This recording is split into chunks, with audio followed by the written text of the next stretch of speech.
Namaskar, my dear friends. In the last video, we have discussed something about the constitution or establishment of State Human Rights Commissions of India under Section 21 of the Protection of Human Rights Act 1993.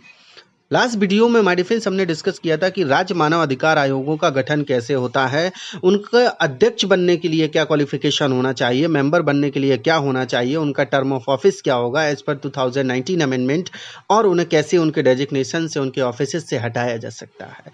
But आज हम discuss करने जा रहे हैं कि जो state human right commission हैं उनकी पावर क्या है, फंक्शन क्या है, वो कैसे काम करते हैं, उसके रिगार्डिंग सबसे पहले मैं आपको सेक्शन 29 बताना चाहूँगा। Section 29 of protection of human rights act 1993 ये कहता है कि कुछ ऐसी सेक्शंस हैं जो नेशनल ह्यूमन राइट कमीशन पर एप्लीकेबल होते हैं, वही same section state human right commission पर भी एप्लीकेबल होंगे। Mean application of certain provisions relating to national human right commission of India to state commission mean the certain provisions of the Protection of Human Rights Act 1993 shall also be applied for State Human Rights Commission, which the same as are applied to NHRC of India, subjecting to some modifications. Be noted, same to same नहीं, कुछ modifications के साथ।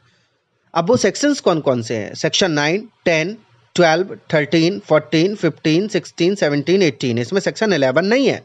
Section 9, 10, 12, 13, 14, 15, 16, 17, 18 ये section NHRC पर applicable होते हैं। यही same sections जो है वो स्टेट ह्यूमन राइट कमीशंस पर भी एप्लीकेबल होंगे। अब ये सेक्शंस क्या हैं, ब्रीफली मैं आपको बताना चाहूँगा। सेक्शन 9 है वो vacancy extra mean etc not to do the invalidation the procedure of the commission के बारे में बात करता है।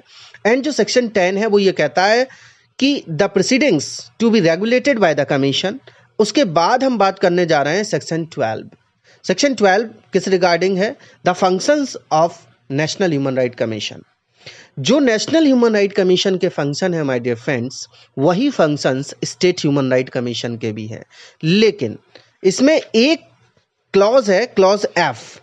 जो हमारा सेक्शन 12 है, सेक्शन 12 का क्लॉज एफ है, ये clause F state human right commissions पर एप्लीकेबल नहीं होता है। जो हमारा ये जो सेक्शन 12 है, सेक्शन 12 का क्लॉज एफ है, वो सिर्फ नेशनल ह्यूमन राइट कमीशन के लिए बना है। वो ये है कि study treaties and other international instruments और human rights and make recommendations for their effective implementation. मतलब क्या है कि मानव अधिकारों पर संधियों और अंतरराष्ट्रीय लेखों का अध्ययन करेगा कौन? राष्ट्रीय मानवाधिकार आयोग एनएचआरसी, तथा उनके प्रभावी क्रियान्वयन के लिए सिफारिश करेगा।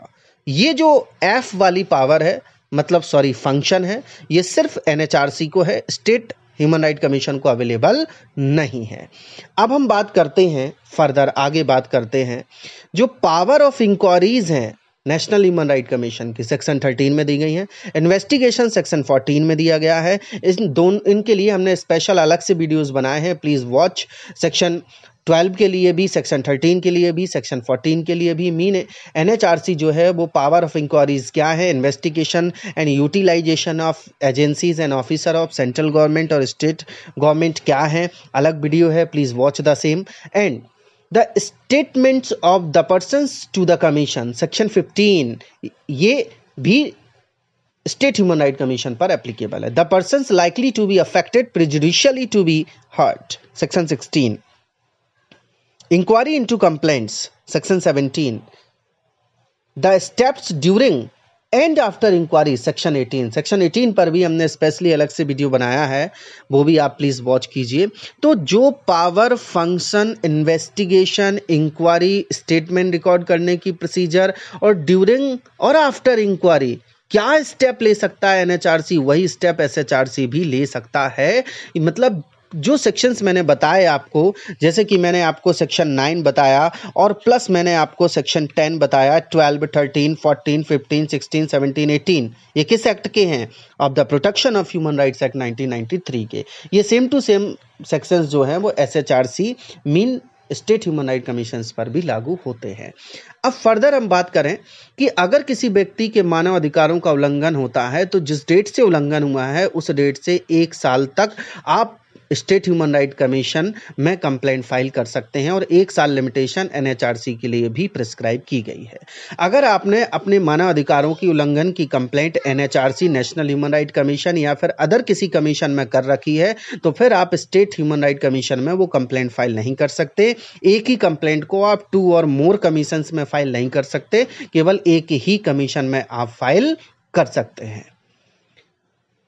अगर कोई केस एनएचआरसी में चला गया है, एनएचआरसी में कोई कंप्लेंट फाइल की है, तो लास्ट वीडियो में भी मैंने आपको बताया था कि एनएचआरसी को किसी भी मैटर को एसएचआरसी को, जिसे ज्यूरिसडिक्शन है, ज्यूरिसडिक्शन वाले राज्य मानव अधिकार आयोग को अंतरित करने की शक्ति दी गई है। तो एनएचआरसी किसी मैटर, किसी केस को किसी राज्य मानव अधिकार आयोग को ट्रांसफर भी कर सकता है। सो दीज सम थिंग्स जो कि मैंने आपको बताई, पर most important related to state human right commissions, state human right commission से रिलेटेड थी my defence.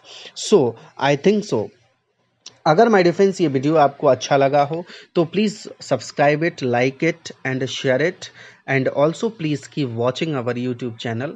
Thank you so much.